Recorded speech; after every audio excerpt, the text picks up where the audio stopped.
자료를 많이 준비해서 1시간 안에 할 수 있을지 조금 자신이 없는데 한번 시도를 해보겠습니다. 아, 자, 잠시만요. 지금 화면 먼저 공유를 하겠습니다. 예, 잘 보이시죠? 예, 예. 예, 오늘 주제는 조선 후기의 종교사에 대한 이야기입니다. 우리가 천지남 주어사에 대한 이제 문제를 이야기를 하면서 이 한국 사회에서 어떤 종교 편향이라든지 종교 갈등 등등의 문제를 이제 현안을 다루고 있습니다만은 그 주어사 천지남에서 그 천주교 초기 천주교인들이 강학회를 했다고 하는 거. 그래서 뭐 사실 제 생각에는 그 강학회 한 당시에는 천주교인이라고 하기 좀 그렇긴 한데요. 그 시기를 이제 역사적으로는 조선 후기라고 합니다. 대략 이제 임진왜란 병자호란 이후의 시기를 가리키는데 이때의 그 불교, 천주교 등을 포함한 한국 종교의 전반적인 상황이 어땠는가, 전개가 어땠는가라는 것을 한번 공부를 하고 넘어가면 좋을 것 같아가지고 오늘 시간을 준비를 했습니다. 뭐 주어사 직접 관련돼 있는 거는 한 3주 후죠. 그때 제가 다시 한번 또 말씀을 드리려고 하고요. 오늘 얘기 시작하도록 하겠습니다. 일단 제 소개는 이제 금방 소개해 주신 대로 저 서울대 종교학과에서 종교학 박사를 하고 지금 원광대에 에서 연구를 하고 또 한예종에서 강의를 하고 있습니다. 여기 또 역사와 이야기라고 하는 수업을 진행을 하고 있는데 오늘 또 뭐 기본적으로는 역사에 대한 이야기가 되겠네요. 그리고 저 한겨레에서 뭐 한 달에 한 번 정도 한국 사회와 종교 문제에 대한 그 현안을 다루는 그 글들을 연재를 하고 있습니다. 뭐 이런 책들을 썼고요. 오른쪽 거는 지금 제가 대학원생 때 써가지고 더 이상 나오지 않는데 왼쪽 것은 잘 팔리고 있습니다. 뭐 많은 사랑 부탁드리겠습니다. 오늘 다루는 내용 중에 또 이 책과 관련된 것도 좀 있을 것 같아요. 이게 조선시대 때의 이 공식 종교하고 이 민속 종교 사이의 어떤 충돌과 갈등 상황 같은 것들을 다루고 있습니다. 먼저 세 가지 정도 좀 같이 생각해 볼 만한 질문을 좀 드리고 시작하려고 합니다. 유교 종교일까요? 많이 얘기들 하죠. 이게 유교는 그냥 정치 사상이다. 아니 그래도 뭐 종교다. 뭐 가르침이 있고 뭐 그럼 교단이 없지 않느냐. 그럼 교리는 뭐냐. 경전은 있지 않느냐. 여러 가지 생각이 떠오르실 겁니다. 이거 실제로 19세기 말 20세기 초에 중국, 한국, 일본 등에서 굉장히 중요한 문제로 다루어졌습니다. 과연 유교라고 하는 것을 이를테면 저 기독교, 불교와 같은 방식으로 종교라고 부를 수 있을 것인가? 요 의문을 한번 머릿속에 넣어 두시죠. 왜냐하면 조선시대 때에 가장 그 주류 지배 종교를 유교라고 하는데 그럼 유교를 과연 종교로 칠 수 있을 것인가라고 하는 것을 좀 애매하죠. 또 하나 요즘 이제 정치 사회 관련해 가지고 또 무속에 대한 얘기가 많이 나오고 있는데 무속 종교일까요? 여기는 뭐 경전 없고 좀 무당이라고 하는 그 사제 역할을 하는 사람은 있지만 명확하게 규정되어 있는 뭐 신도라든지 뭐 교단 같은 게 또 존재하지 않습니다. 그럼에도 불구하고 무속을 뭐 전통 종교, 민속 종교라고 이야기하기도 하죠. 과연 무속은 종교일까요? 또 마지막으로 하나 더. 불교 종교입니까? 당연히 그렇다고 하시는 분도 있을 테고, 나는 아니라고 생각한다고 하시는 분도 있을 겁니다. 뭐 이를테면 이것은 어떤 깨달음을 위한 어떤 수행의 방식이다, 어떤 전통이다, 문화다 등등의 여러 가지 답이 가능하죠. 어, 보통 무속이 종교 아니라고 하는 사람들은 무속 싫어하는 사람들이고요. 불교가 종교 아니라고 하는 사람들은 불교를 사랑하는 사람들입니다. 그렇죠. 우리가 종교라고 하는 그 특히 남의 신앙이나 자기 신앙을 막론하고 이야기할 때 그 종교라고 하는 기준보다 더 괜찮으면 이거 종교 아니라고 얘기해요. 저 뭐 예를 들어 개신교 신자들한테 기독교 종교냐고 물어보면은 이것은 저 복음이지 저 종교가 아니다고 얘기합니다. 아주 불교 공부가 깊으신 분들한테 불교는 종교냐고 물으면은 조금 멈칫하실 수가 있을 거예요. 그래. 제가 어떤 부분에서 말씀을 드리는지 이제 쉽게 짐작하실 거라고 생각을 합니다. 이 종교라고 하는 개념이 정말로 좀 모호하고, 이를테면 유교, 무속, 불교 등등의 모든 사실상 기독교 이외의 모든 종교들이 종교 범주에 딱 들어맞지가 않는다는 느낌이 있어요. 왜 이렇게 됐을까? 그 오늘날 우리가 얘기하는 이 종교라고 하는 개념은 이 서구어 릴리전의 번역어입니다. 네, 예전에는 릴리전이라고 한 단어는 있었지만 지금 우리가 사용하는 방식으로 뭐 불교, 기독교, 이슬람교 이런 것들을 묶어가지고 릴리전이라고 한 역사는 굉장히 짧아요. 유럽인들에게 종교는 그냥 자기들의 신앙이라든지 의례 같은 것들을 가리키는 말이었습니다. 그러다가 이제 유럽 밖의 세계에 대해서 진출을 하게 되면서 이를테면은 인도인들의 뭐 힌두교라든지 그다음에 저기 아메리카 저 원주민들의 종교 비슷한 것들 이런 것들까지도 어떻게 하나의 개념 속으로 분류 속으로 집어넣을 수 있을까 하는 고민의 결과가 이 릴리전, 이 종교라고 하는 개념이었습니다. 그래서 유럽인들의 주류 종교인 그리스도교와 다른 믿음과 실천의 체계들을 가리키기 위해서 17에서 19세기 사이에 만들어진 개념이에요. 심지어는 그 부디즘이라고 하는 단어가 일반적으로 사용된 것도 이 시기 이후입니다. 거의 19세기쯤 되어야 유럽인들의 일상 언어에서 부디즘, 불교라고 하는 개념이 생겨나요. 그 이전에는 그냥 뭐 저 우상숭배 뭐 이런 식으로 그냥 통쳐서 얘기하는 경우들도 많이 있었습니다. 그런데 이런 배경 속에서 릴리전 종교라고 하는 개념이 만들어지다 보니까 이 기준이 기독교예요. 그 중에서도 개신교예요. 주로 이제 이런 논의가 이루어졌던 영국 독일 지역에서 만들어졌기 때문에. 그래서 뭐 경전이 있고 교단이 있고 한 일주일에 한 번 정도 같이 모여서 뭘 해야 되고 의례라고 하는 것이 있고 이런 것들을 이제 종교라고 하고 거기에 일정 부분 겹치면은 대충 이거를 종교 범주 속에 넣을 수 있겠다고 하는 개념이 생겨나고 합니다. 그리고 이 릴리전이라고 하는 이야기가 우리 저 동아시아, 동북아시아 지역으로 들어오게 되면서 뭐 처음에는 뭐 교문 뭐 별의별 번역어들이 나오다가 결국 종교라고 하는 단어로 이제 정착이 되어서 지금까지도 쓰고 있어요. 그런데 이제 많은 문제가 있죠. 너무나 기독교 모델에 맞추다 보니까 다른 종교에 대해 가지고 뭐 저기 불교에는 뭐 제대로 된 유일신이 없지 않느냐. 그러니까 이거 종교 아니지 않느냐. 뭐 예를 들면 미속 종교, 무속 이런 거 샤머니즘에는 교단 조직이나 경전 같은 게 없으니까 이거 종교 아니지 않느냐라는 말이 자꾸 나오는 거예요. 그러다 보니까 이제 교리화나 제도화되지 않은 원시 종교, 뭐 샤머니즘, 애니미즘 같은 것들이라든지 아니면은 저 이런 무속과 같은 민속 종교까지 이제 확장이 되게 됩니다. 그러다 보니까 이제 학문적으로는 종교 범위가 굉장히 넓어졌는데 우리가 일반적으로 사용할 때는 굉장히 좁아요. 저 근대 당시에 만들어진 종교 개념 비슷한 걸 우리가 쓰고 있습니다. 그래서 뭐 예를 들면 종교와 미신의 구분 이런 것들은 일상 언어 속에 존재합니다. 학문적인 언어에서는 더 이상 사용하지가 않아요. 그래서 워낙 이제 이 학자들이 쓰는 종교라고 하는 말이랑 우리가 일반적으로 사용하는 말이 너무 달라지다 보니까 이런 표현을 이제 많이 쓰죠. 종교적인 것, 영어로 릴리저스한 것.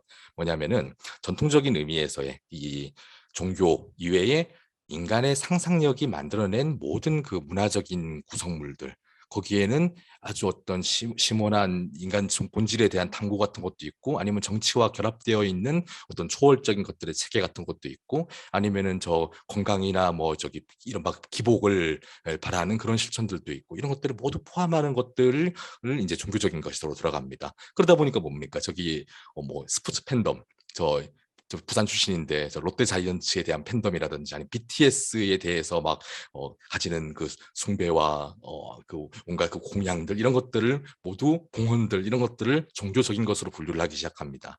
그래서 저희가 공부하는 연구하는 이 종교사라고 하는 것은 이런 종교와 종교적인 것들 모든 것들을 포괄하는 뭐 그래서 아예 이걸 문화사라고 해야 된다는 말도 있고 이제 그렇습니다. 그래서 이런 범위 속에서 이제 종교사라고 하는 말을 쓴다는 것을 이제 말씀을 드리려고 하고요.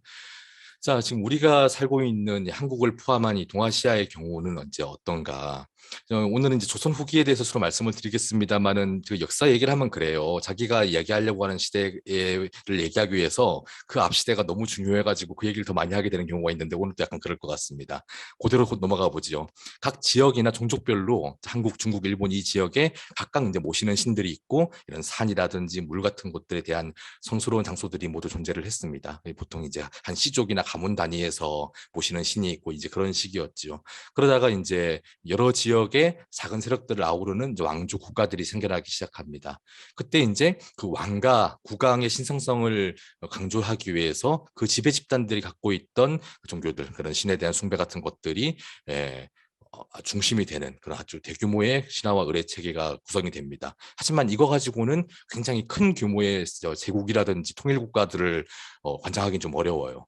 그래서 광범위한 통일왕조에서는 보다 보편적인 종교적 질서가 필요하게 됩니다.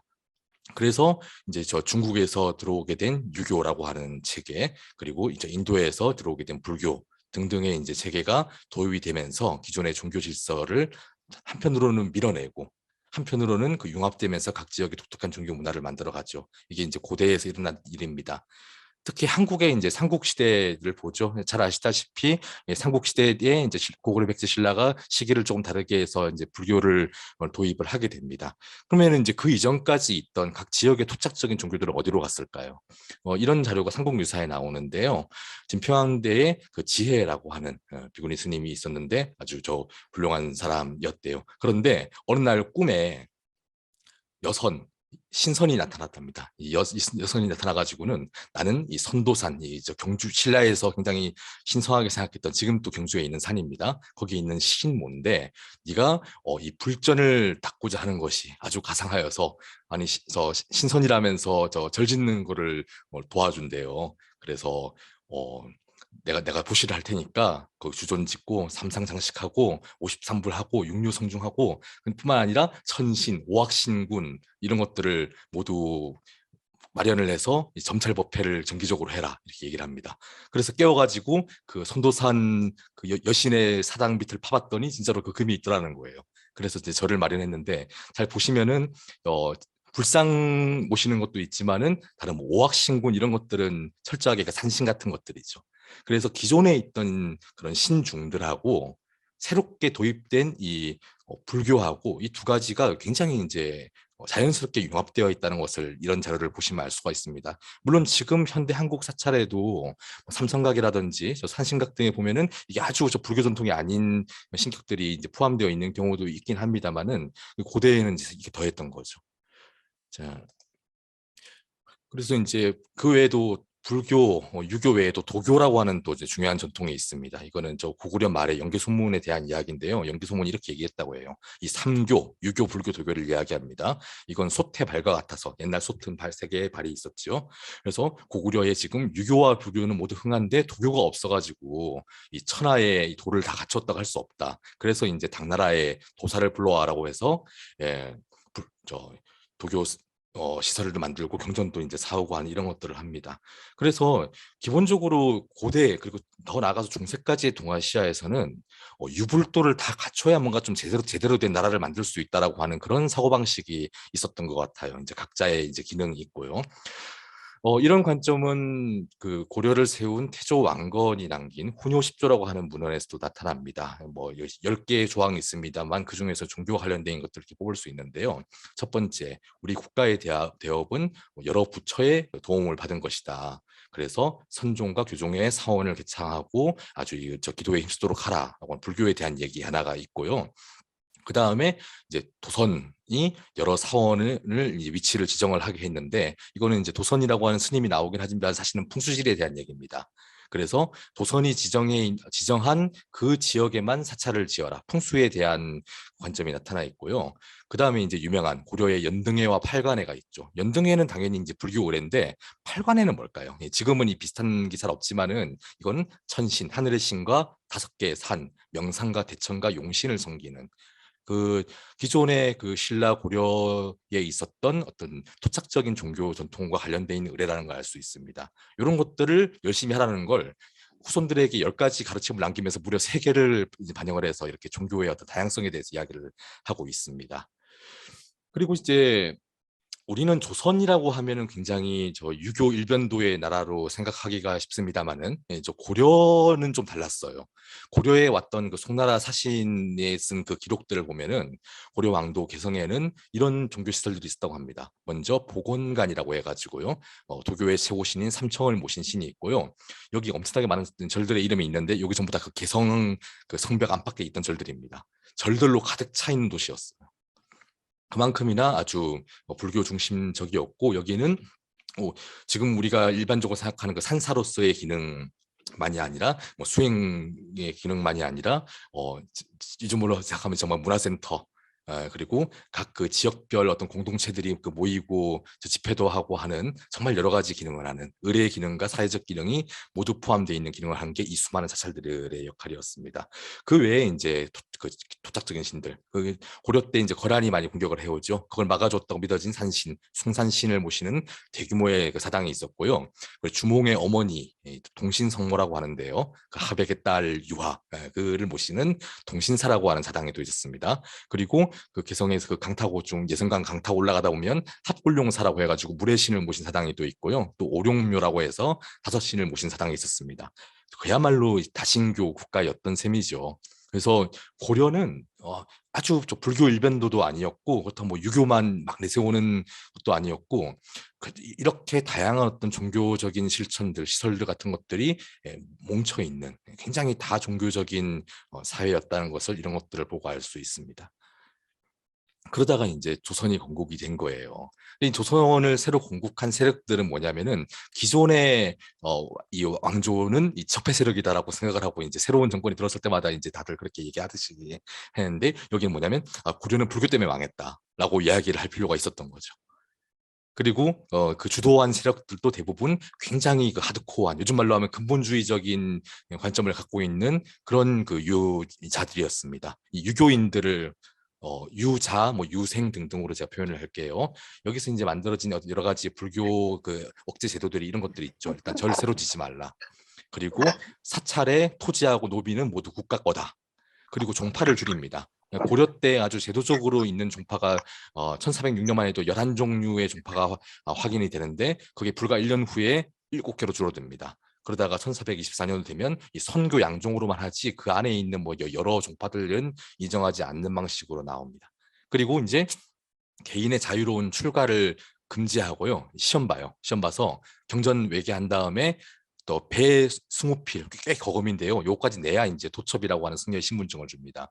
이거 왜 필요한가면요. 이게 있어야 다른 그 노역에 안 걸려가고 그냥 승려 기능을 할 수가 있어요. 승려로서의 본분을 다할 수가 있어요.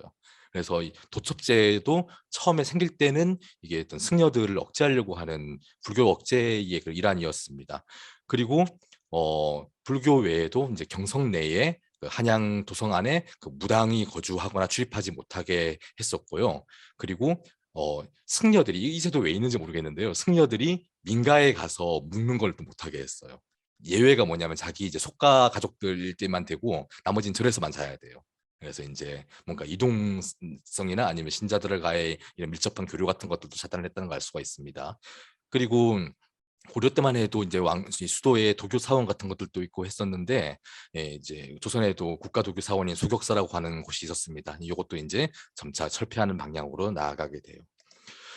또 하나가 이런 산천에 유교, 불교, 도교 말고 그 외에 각 지역별로 모시고 있는 그 수많은 그 신들에 대해서 의례 개혁을 합니다. 이를테면 그 이런 아주 유명한 산이나 큰 강의 신들 같은 경우에는 아주 인간처럼 모셔지고 있었어요. 가족들도 있고 여기 보시는 것처럼 이거는 저 전라북도 정읍의 그 태인현에 있었던 그 성황신의 그 가족상입니다. 이런 식으로 가족의 모습으로 모시고 있던 신들을 전부 다 이제 비인격화하고 그냥 위패로 만들어 버립니다. 그리고 이런 상들도 웬만하면 다 없애버려요. 근데 대부분 이제 남아있지가 않습니다. 단 하나의 예외가 이제 그 공자였어요.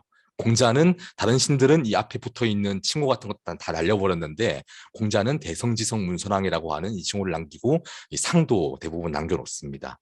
한양만 새로 지니면서 이제 공자상을 설치를 안 해요.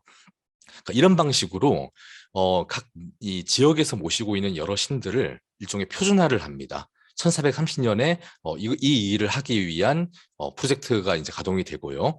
그래서 이런 수많은 신들, 각 지역에 있는 성황신, 산신, 그리고 이제 국사당에서 모시는 굉장히 불교 계통의 이런 신들을 모두 다 상을 없애버리고 나무로 된 위패로 이제 대체를 합니다.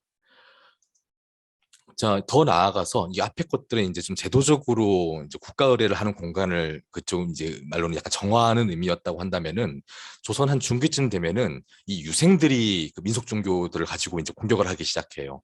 1566년의 일인데요. 그 개성 지역의 유생들 100여 명이 그 송악산 일대에 있는 그 신을 모시는 사당들을 습격해서 신당을 불태우고 거기에 있는 그 신들의 그 상을 다 부숴버립니다.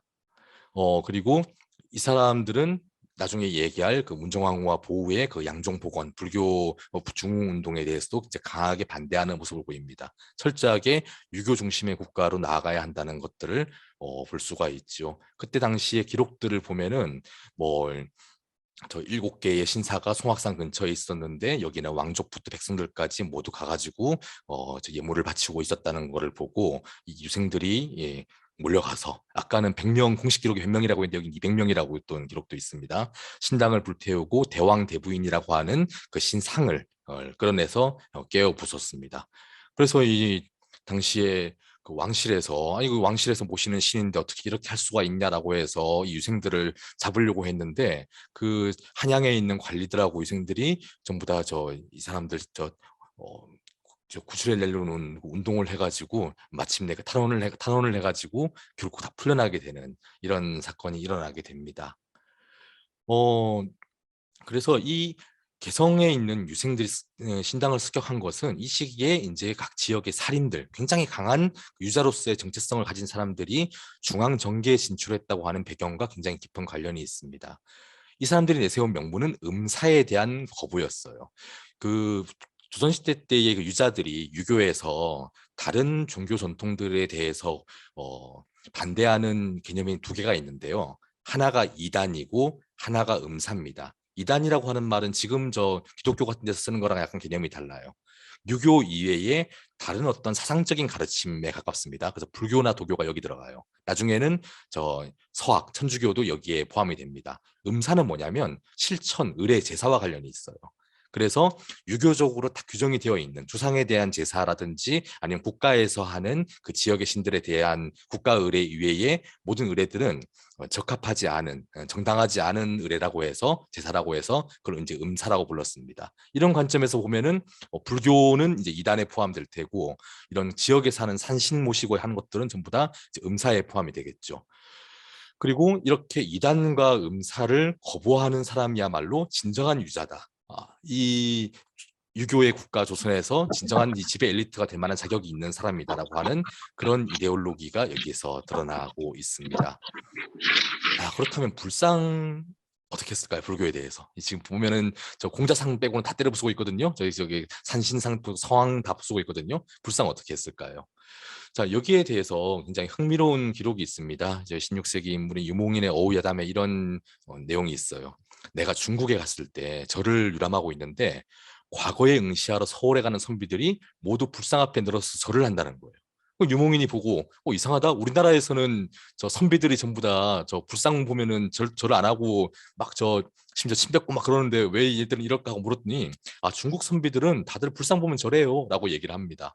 그러면서 유목민이 뭐라고 하느냐면은 아니 이 조선에서 유학으로 일어난 이들은 모두 불상을 훼손하고 승려를 욕보이면서 불교를 물리친다고 한다. 정작 저 중국에서 안 그러는데 이거 왜 이런지 모르겠다라고 얘기를 하고 있다는 거죠. 자, 우리가 저기 경주 남산 같은 데 가면은 불두라고 하죠. 부처님 머리만 이렇게 잘려 나갔거나 머리만 남아 있거나 하는 그런 이적도 많이 보셨을 겁니다. 이거 저 한국 종교사의 미스테리예요. 누가 그랬는지. 이제 뭐 자연적으로 세월이 가다 보니까 그렇게 됐다고 하는 말도 있고요. 이 시기에 저 유자들이 가가지고 잘랐다는 말도 있고, 심지어는 근대 이후에 기독교인들이 이제 훼손했다는 말도 있거든요. 잘 모릅니다. 그런데 정말로 이제 조선시대 때 보면은 불상 목자라고 남았을 것 같아요. 왜 이런 말들이 아주 공식적인 문헌이나 아니면 조정에서 회의할 때 막 나옵니다. 뭐 이를테면 부처님 사리는 마르고 썩은 부처의 뼈일 뿐이다. 그런 거 소중하게 여기면 안 된다. 불상은 속이 빈 나무에 불과해서 하나도 신성하지 않다. 그리고 왜 자꾸 불상에 금치를 하느냐. 이 시기에 그 유자들도 이렇게 생각했던 것 같아요. 저 부처님은 노란색이라고 생각했나 봐요. 얼굴이 노랗다고. 왜 노랗냐? 금이라서가 아니라 외국인이라서 그렇다. 뭐 이런 식의 얘기가 공식적인 그 조정에서 논의에서 이제 막 나옵니다. 그리고 이런 보고들이 올라와요. 이게 정근대 사회에서는 뭔가 신기한 일상적인 자연현상과 어긋나는 일들이 일어나면 것을 이게 좋은 징조인지 나쁜 징조인지 모르겠지만 일단 중앙에 보고를 하게 돼 있거든요. 그 중에 이제 불상과 관련된 것들이 되게 많습니다. 이를테면 부처님이 스스로 돌아앉아 있더라. 아침에 일어나가지고 봤더니 뭐 심지어 걸었다더라. 혹은 뭐 땀을 흘렸다더라. 지금 또 이제 그런 얘기 가끔 나오죠. 저 무슨 저 상이 땀을 흘렸다. 뭐 가톨릭 성모상이 뭐 땀을 흘렸느니 피를 흘렸느냐 하는 말 나오죠. 눈물을 흘렸느냐 하는 것들.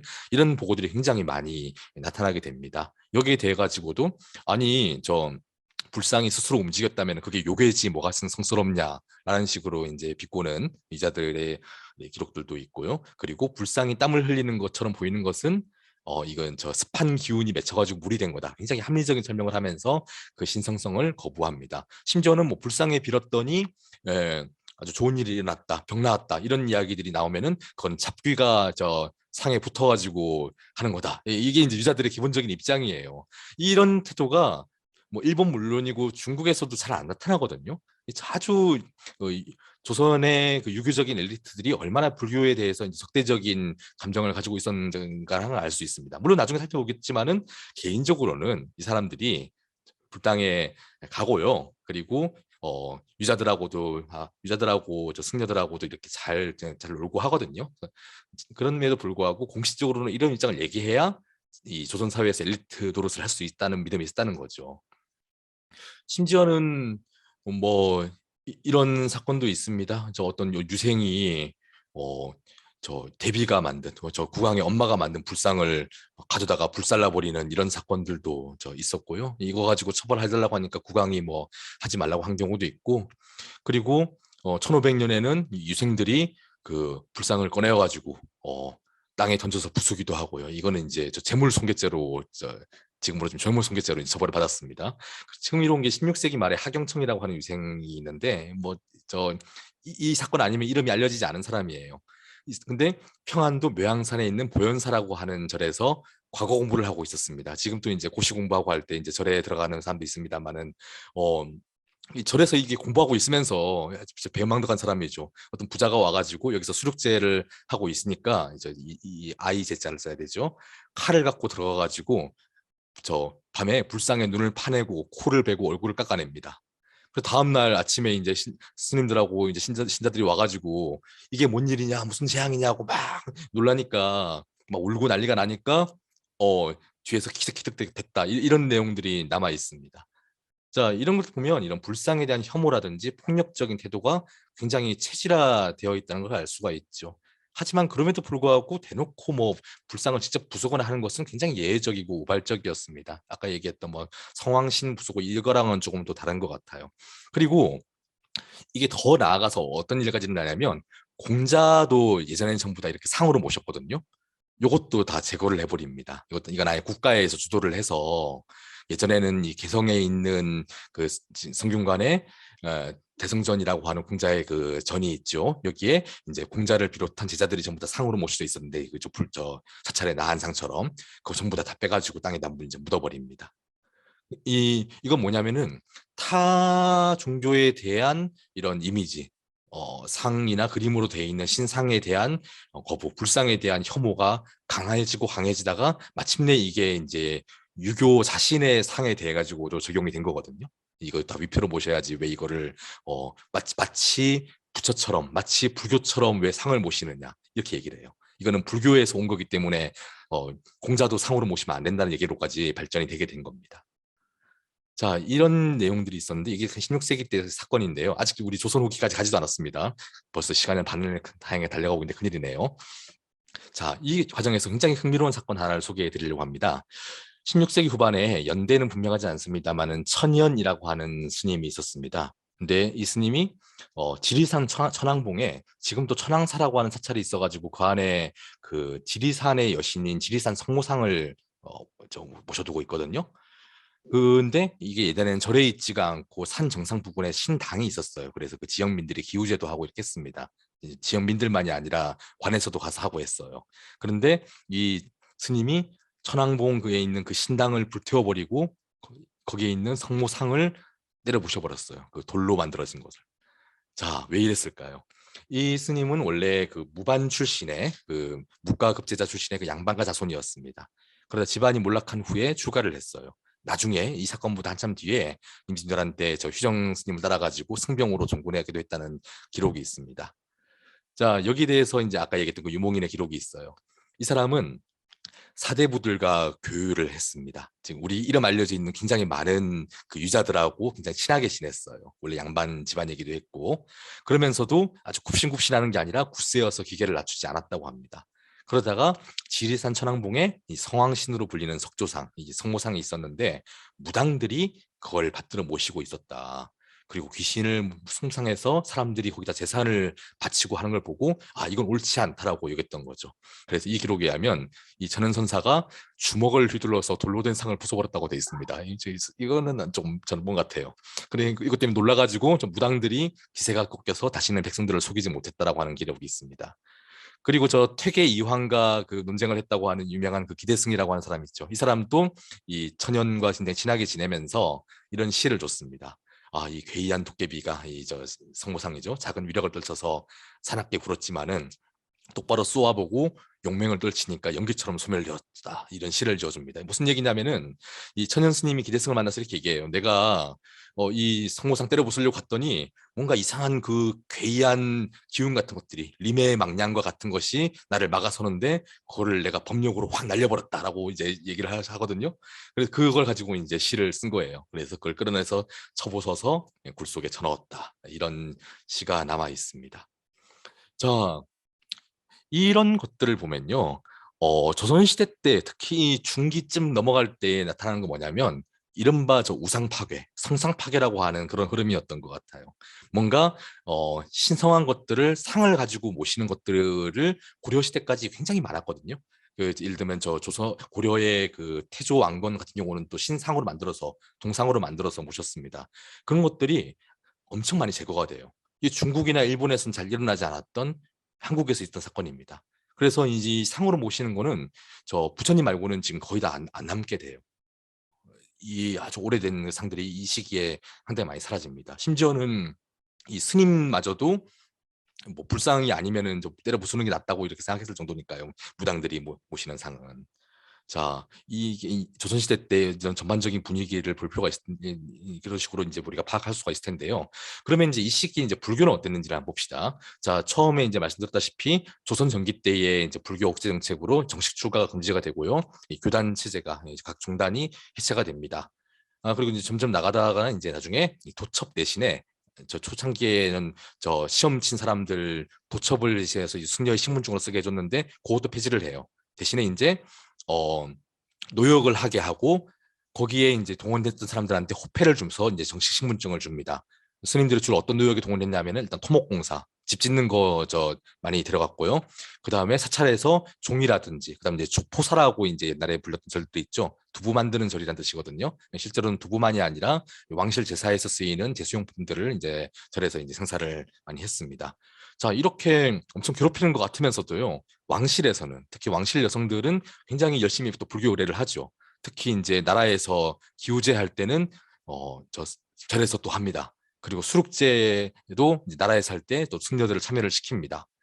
그리고 뿐만 아니라 이렇게 저 우리는 불상에 절도 안 하고 다 때려 부숴야 되고 얘기했던 그 사족들, 이 양반들도 영당, 부남 이런 거에서 영당은 조상의 영정을 모신 그런 당이고요. 부남은 그 산소 근처에 세운 있는 그 암자들이거든요. 여기를 통해 조상을 추도를 합니다. 당연히 이런 것들은 스님들이 운영을 하죠. 특히 뭐 우리 잘 알려져 있는 광산김신이, 파평윤신이 하는 여러 그 명분 양반가들도 다 이제 부남이라고 하는 사찰을 다 연결이 되어 있었어요. 자, 그러다 보니까 이 사찰의 경제 기반은 상당 부분 유지가 됩니다. 처음에는 뭐 더 이상 절 짓지 말고 뭐 있는 것 땅도 다 뺏어야 되고 이렇게 얘기를 했지만은 사실상 나중에는 국가가 그렇게까지 이 정근대 국가는 그렇게까지 힘이 강하지는 못해요. 그래서 산에 있는 절들까지는 그렇게 뭘 뺏어갈 수가 없습니다. 그래서 16세기에는 오히려 승려와 사찰이 증가를 하고 그리고 불서, 저 경전이라든지 저 스님들의 글 같은 것들, 그리고 특히 이제 원해본, 저 한글로 쓰여져 있는 그런 여러 불교 서적 같은 것들이 활발하게 간행이 됩니다. 그러다가 이제 1538년에 한 번씩 이렇게 좀 괴롭힐 때가 있어요. 사찰 철폐 조치를 합니다. 그래서 8년 전에 신증 동국여지 승남이라고 해서 지금도 남아있는 지리지가 있는데 여기에 다 세어보니까 절이 1638개가 있더라. 그러면은 그것보다 거기에 안 실려있는 절들은 그 이후에 추가로 지은 거 아니냐. 그래서 이때 다 철폐를 합니다. 조선시대 때 사찰을 국가에서 철폐를 하는 경우는 잘 없거든요. 그런데 공식적으로 남아있는 기록은 이게 제일 중요합니다. 그래서 이때 한번 사찰 철폐를 한번 크게 했다는 걸 알 수가 있고요. 이 바로 다음 시기가 바로 문정왕후 시기예요. 잘 아시다시피 굉장히 저기 불교를 좋아하죠. 그리고 자기 자식이 저 왕이 된 이후에 철저하게 이제 불교 부흥을 합니다. 그래서 300개 이상의 내원당을 건축하고요. 그 유생들이 가가지고 괴롭히지 못하게 앞에 왕실 의례 시설과 같은 홍살문, 뭔지 아시죠? 빨간색으로 이렇게 세워놓는 거를 세워서 유자들이 탄압을 못하게 합니다. 그리고 왕실 불교 의례를 그 이전에는 그냥 몰래 몰래 아름아름으로 했는데 이것도 공식적으로 해서 크게 합니다. 그리고 1548년에 이 보우를 청거를 하죠. 저 태고 보우와는 다른 인물입니다. 이제 불교 부흥 사업을 본격적으로 수행을 합니다. 그래서 그 이전에 이제 없었던 선교 양종을 복원을 하고요. 승과 시험을 다시 칩니다. 그리고 이 스님들의 신분증인 도첩을 다시 발급을 하죠. 이렇게 하다 보니까 이제 시험 쳐가지고 들어온 아주 저 학생들, 상층 승려들은 승정 체제의 관료층에 포함이 됩니다. 예, 국가 관리 비슷한 게 되고요. 그리고 일반 승려들한테는 자 이제 이렇게 이제 우리가 불교를 부흥시켜줬으니까 너희들도 열심히 일해야지라고 이제 부역 의무를 아예 제도화를 시켜버립니다. 그리고 이 과정에서 이제 승과 통과해가지고 이제 지도적인 위치에 서게 된 게 저 휴정 스님, 뭐 유정 스님, 이런 사명당 이런 분들이 여기에 이제 포함되게 되죠. 자, 이렇게 이제 불교가 중기를 맞게 되는가라고 했을 때 어떤 일이 나냐면 임진왜란과 병자호란이 일어납니다. 이 과정에서 저 왕실과 국가가 두 차례나 한양을 포기를 하죠. 자, 우리가 보통 우리가 살고 있는 대한민국이라고 하는 나라가 그래도 그렇지 망할 거라고는 잘 생각 안 하잖아요. 뭐 경제적으로 크게 흔들리거나 뭐 할 수는 있겠지만 나라가 없어질 거라는 생각 안 하는데 이때 조선 사람들은 나라가 망할 수도 있는 거구나라는 걸 알았어요. 왕이 나라 밖으로 도망가려고도 했고, 뭐, 청나라 황제한테 절도하고, 그래서 나라가 망할 수도 있구나. 두 번째는 혹시 이미 망한 건 아닐까라고 하는 굉장히 좀 종말론적인 이런 사고방식이 만들어지고요. 한편으로는 이 한번 박살이 난 이 국가 체제를 어떻게 다시 한번 세워나갈 것인가, 거기서 어떻게 한복을 잡아볼 것인가라고 하는 생각해보면 글쎄 뭐랑 비슷할까요? 이제 해방 이후에 굉장히 혼란스러웠던 전국하고도 좀 비슷하다고 생각할 수가 있을 것 같습니다. 자, 근데 이 전쟁 상황에서 아까 얘기했던 저 휴정 유정의 그 승군이라든지 그리고 각 지역에 있는 그 양반들이 의병 만들어 가지고 또 활동을 하죠. 이 사람들은 중앙 관직에 나간 사람들은 아니지만 그 지역의 엘리트로서 아주 지도적인 역할을 했던 사람들입니다. 그런 사람들을 제지사족이라고 해요. 각 지역에 머물면서 중앙 관직에 진출하지 않은 양반들입니다. 제가 지금 보여드리고 있는 자료는 나중에 다 PDF로 제공을 해드릴 테니까 너무 열심히 필기하실 필요 없이 편하게 들으시면 됩니다. 그러면서 뭔가 나라를 구하기 위해서 활약을 했던 이 승려들과 제지사족의 영향력이 확대가 됩니다. 그러면서 이 이후에 오히려 기존에 여기 절 있었던 자리니까 복원을 해야 된다라고 해서 각계각층에서 기부를 받아서 대규모 사찰 중창 사업이 이루어집니다. 그래서 지금 존재하는 전통 사찰의 그 외형 대부분이 이 시기에 형성이 돼요. 가람배치라던가. 그 이전의 모습은 잊혀진 경우가 많이 있습니다. 그래서 뭐 연원을 따지고 보면 뭐 저기 신라까지 올라가는 신라 백제까지 올라간다 하더라도 지금 자리에 지금 모습으로 배치가 된 거는 대체로 이제 이 조선 후기 시기입니다. 자, 그러고 아까 얘기했던 제지사족이 이제 또 지방 엘리트화가 되죠. 그래서 중앙관직에 진출해서 관료가 되는 것은 너무 힘들었어요. 왜냐하면은 관료 예비군들은 각 지역에 내가 양반 임대하는 사람들 너무 많은데 실제 관직은 너무 적다 보니까 이 중앙으로 나가는 걸 포기하고 지역 유지가 되는 거죠. 그래서 어떻게 하면 이 지역을 장악할까라고 하는 그런 고민을 하게 됩니다. 자, 한편으로 이렇게 승병의 활약 때문에 전쟁에서 나라를 뭐 구했다라고 하는 것들이 있는 한편 아니 이렇게 승병이 늘어나게 되면은 이 사람들이 만약에 딴 마음 먹으면 어떡하지라고 하는 두려움이 일어나기도 했어요. 특히 이 청과 싸우면서 만주족과 싸우면서 이 남한산 성을 건축하게 되죠. 여기에 이제 아주 대규모의 승병이 동원됩니다. 자, 남한산성 하니까 다시 우리의 그 주된 주제인 천지랑과 주호사가 떠오르죠. 여기를 여주시에서 남한산성 순례길로 포함시키려고 해가지고 이제 문제가 됐던 거 아닙니까? 그래서 아직 천지랑과 주호사에 대해 가지고는 이 당시 자료가 많지는 않지만은 아마도 이 시기에 남한산성 건축하고 뭔가 좀 관련이 있지 않을까라는 그런 가설들이 많이 나오고 있습니다. 그래서 뭐 몇몇 이런 역모 사건에서는 반란 일으킬 때 저 승병들 데려다가 저 반란 일으키자라고 하는 계획이 나타나기도 하고요. 뭐 이괄해난 같은 사건에서. 그리고 이 이영창 사건이라고 하는 이 사건에서는 남한산성을 중심으로 전국의 그 승병들을 동원해서 국가를 전복하려고 하는 계획이 세워지기도 합니다. 물론 그 발각이 돼가지고 그냥 끝나버려요. 그리고 이 1696년에는 이 당시에 이 남한산성 건축이라든지 이런 거에 동원되고 있는 그 승병들의 그 장을 총섭이라고 했거든요. 현접 스님이라고 하는 분이었는데 이 사람이 민가에서 승왕, 승려들의 왕으로 불렸대요. 그래서 그걸 가지고 모함을 해서 이 사람을 제거하려고 했던 그런 사건도 일어나기도 합니다. 이런 여러 사건들이 일어날 만큼이나 이 승병들이 하나의 세력으로서 승려들이 갖고 있는 이런 정치적인 잠재력 같은 것들이 하나의 어떤 두려움의 대상이 되기도 했다는 것을 알 수가 있습니다.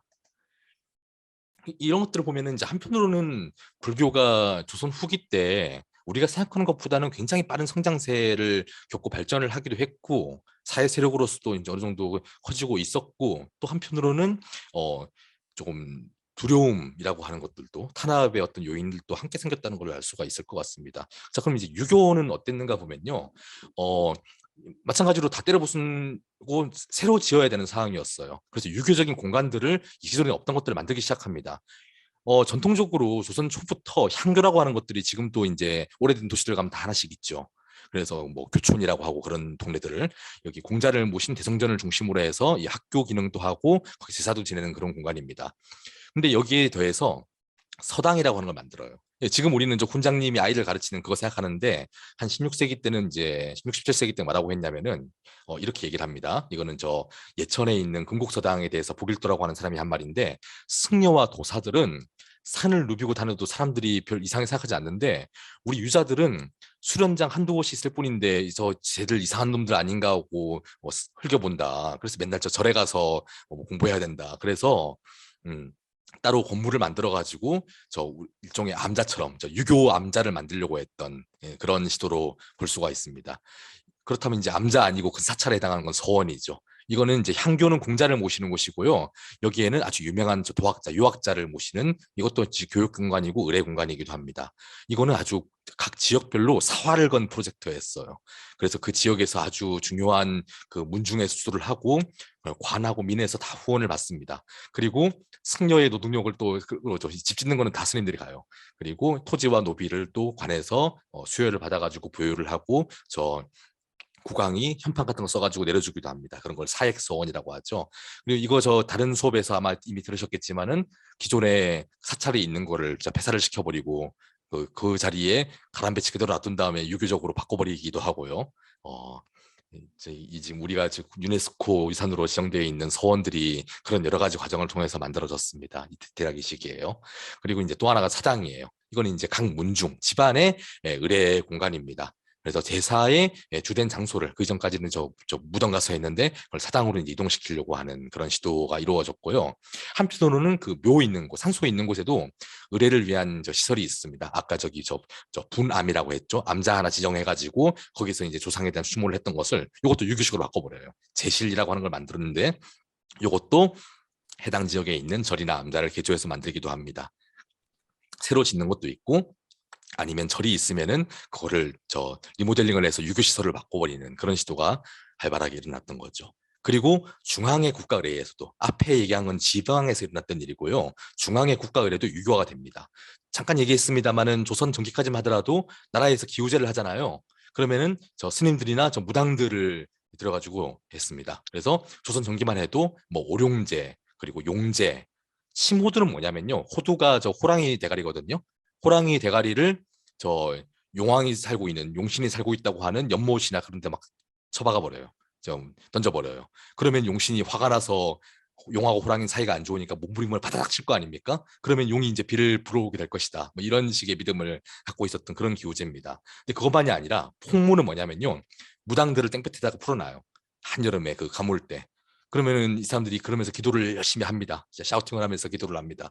그러면 이제 막 땀 흘리면서 몇몇 쓰러지고 이렇게 했겠죠.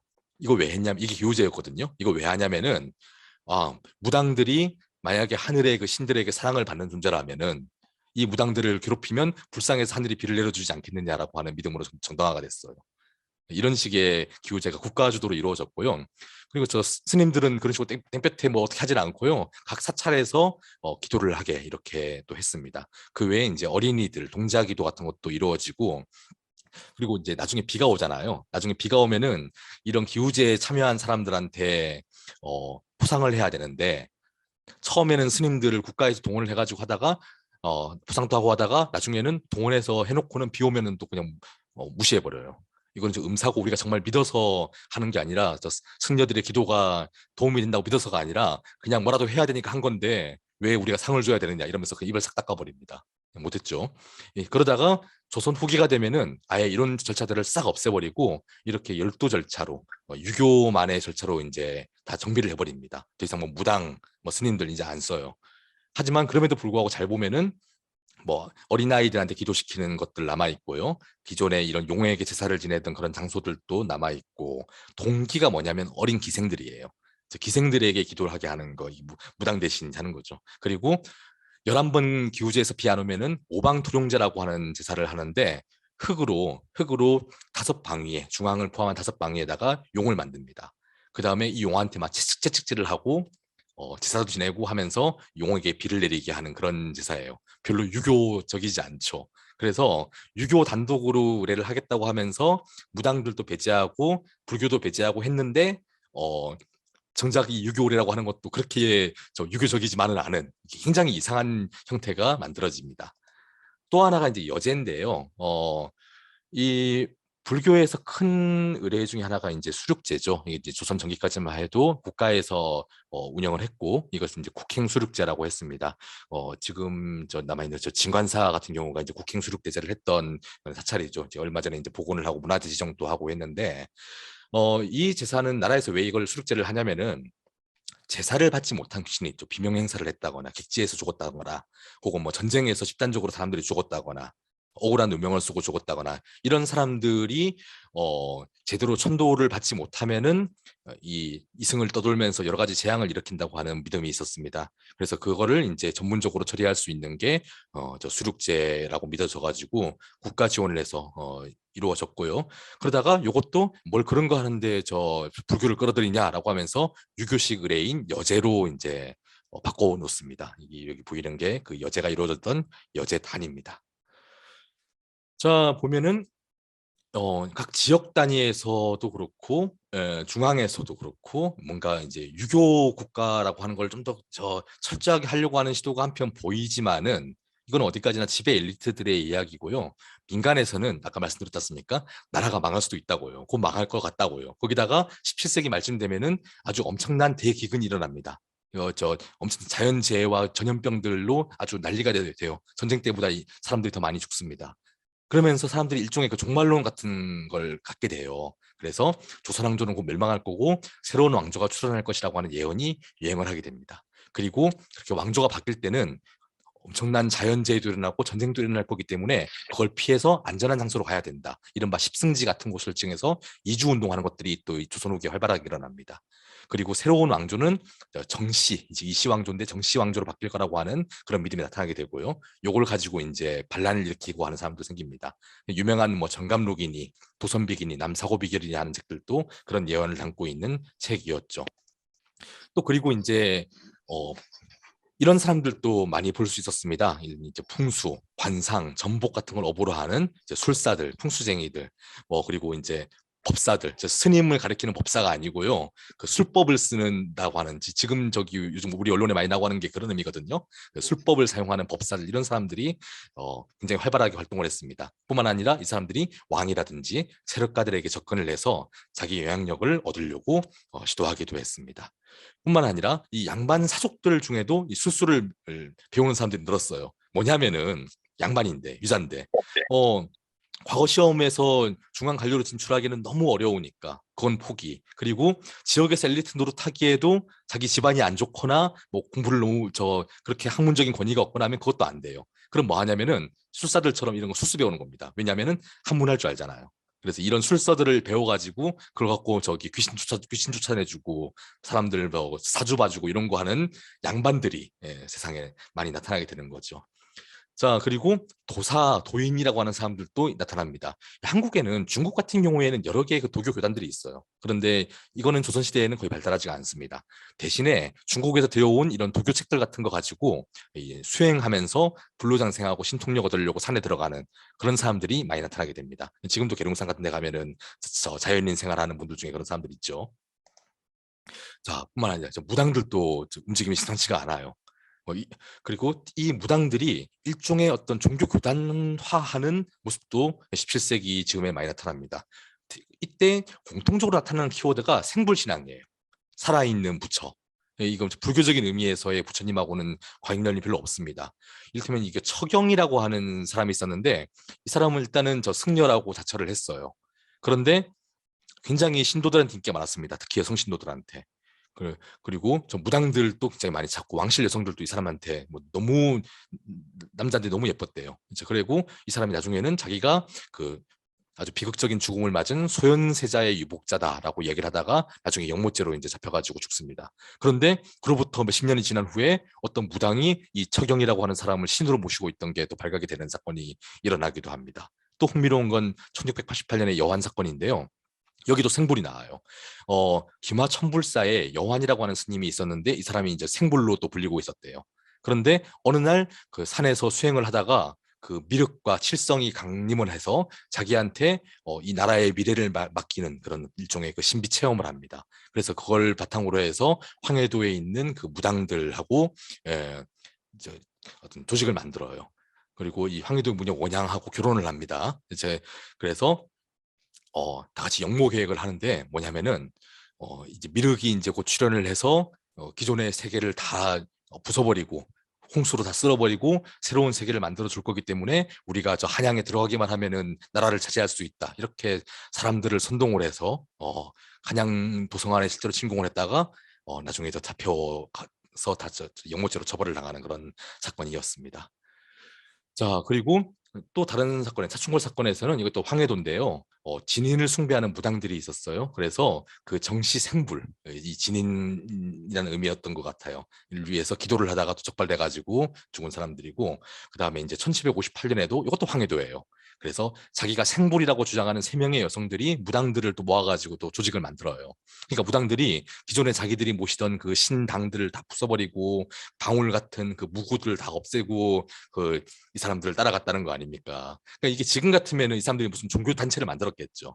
그런데 이 시기만 하더라도 그렇게 어떤 근대적인 형태의 신종교 조직 같은 것들은 이루어지지 않았어요.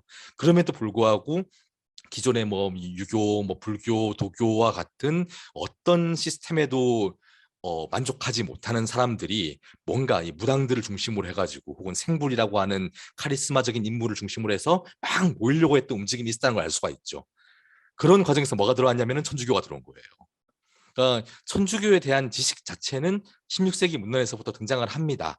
그리고 당시에 그 유학자들이 계속 그 청나라 명나라를 왔다 갔다 하면서 서양에서 온 책들을 한문으로 번역한 그거를 한역 서학서라고 합니다. 그 서학서들을 수입을 해야 해요. 거기에는 뭐 과학에 대한 지식도 있고 뭐 천문에 대한 지식도 있고 뭐 윤리 도덕에 대한 거 이런 것들도 있고 종교 서적도 있었겠죠. 그리고 거기 세워져 있는 천주당 성당들을 또 방문하기도 합니다. 그러다가 이 17세기에 나중에 이제 그 남인 학파가 되는 성호 이익의 제자들이 본격적으로 이런 걸 연구를 해요. 그리고 그 내부에서도 이 서학, 이 천주학이라고 천주교라고 하는 것을 우리도 조금 관심을 가지고 믿어보자. 굉장히 새로운 세상이다라고 하는 사람들과 그거는 저 순이단이다. 저 불교와 마찬가지로 배척해야 된다라고 얘기하는 사람들 사이에 대규모의 논쟁이 일어납니다.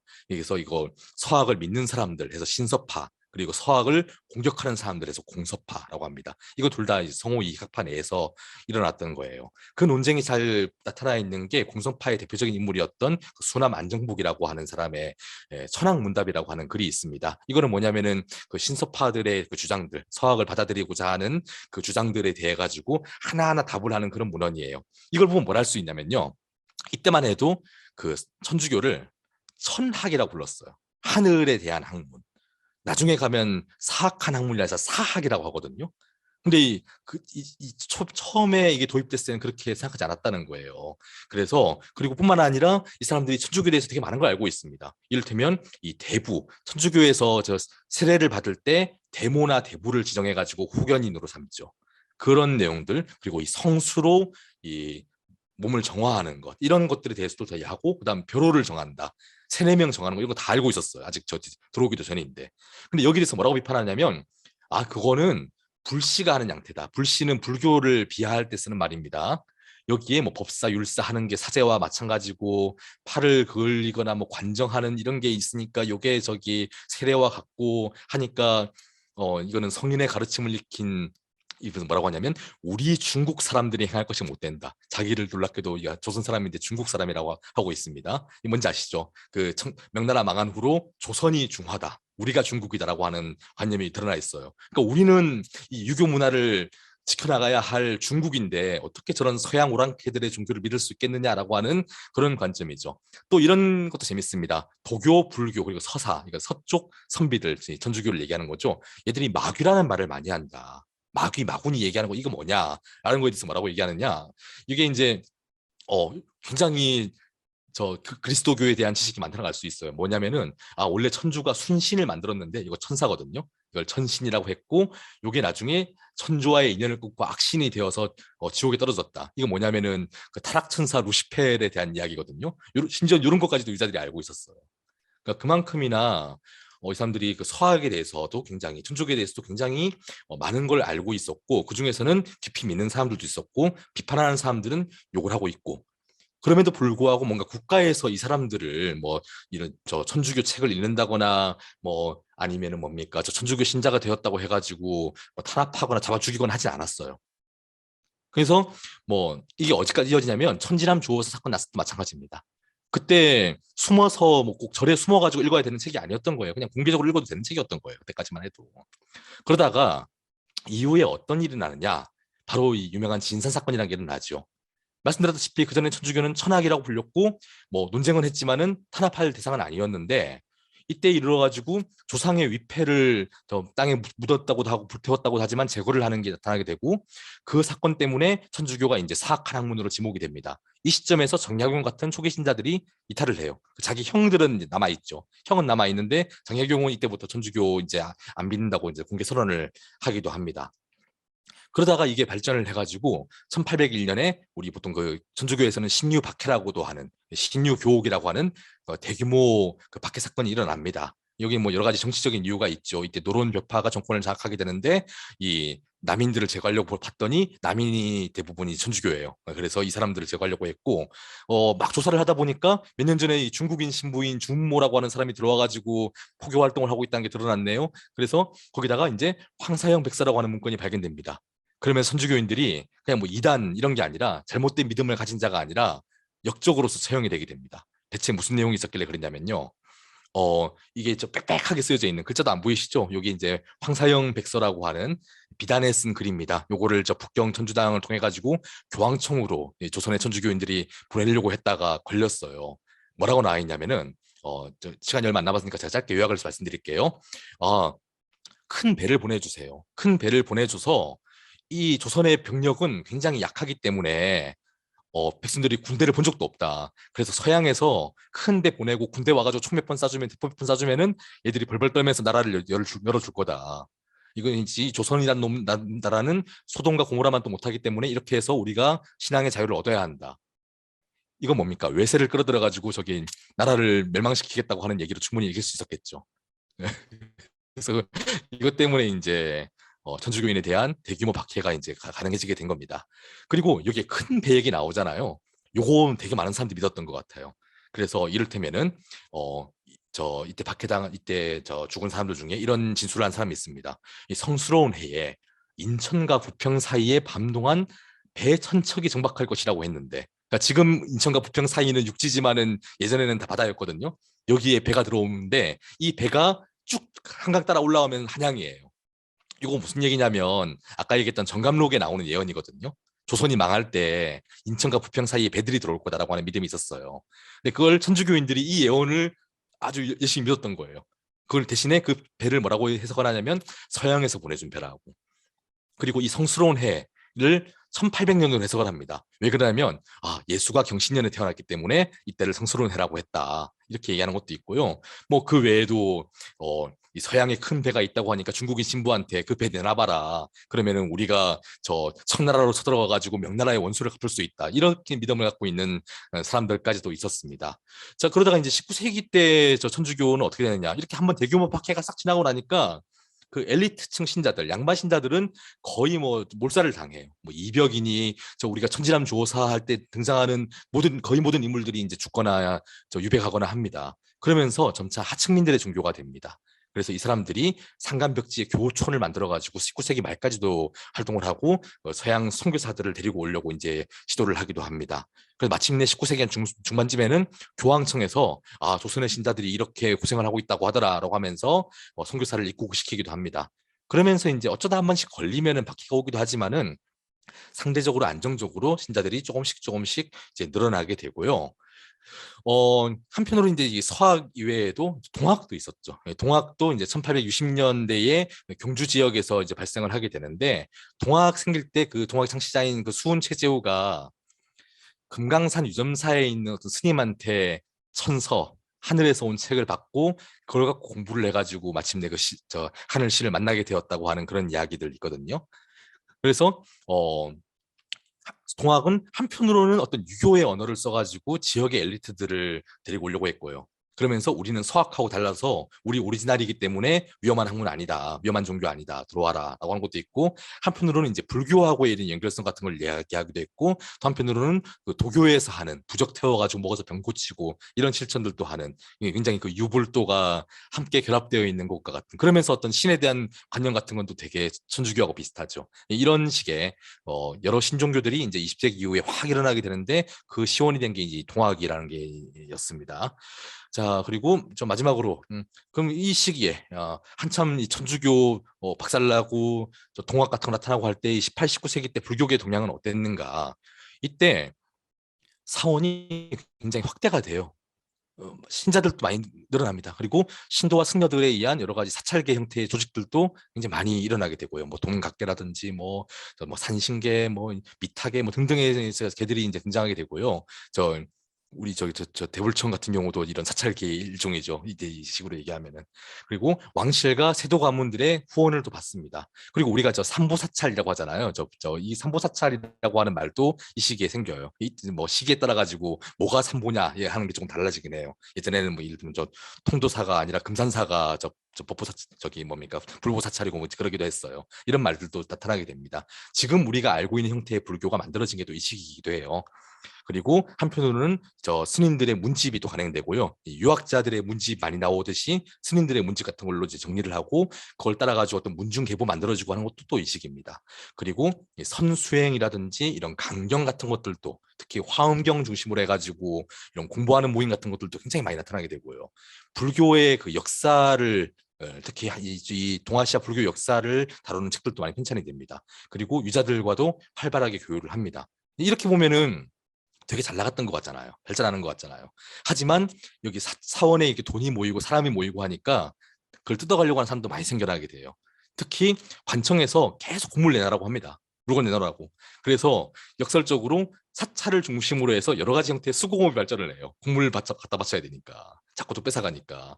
그리고 뭐 이때 은광 캐기, 목공, 석공, 그리고 그림 그리는 화성 스님들이 이제 국가에 동원이 돼가지고 그림 그리기도 하고 여러 사교부로서도 동원이 됩니다.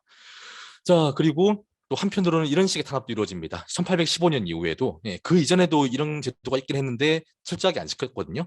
승려를 아예 한양 도성에는 들어오지도 마라.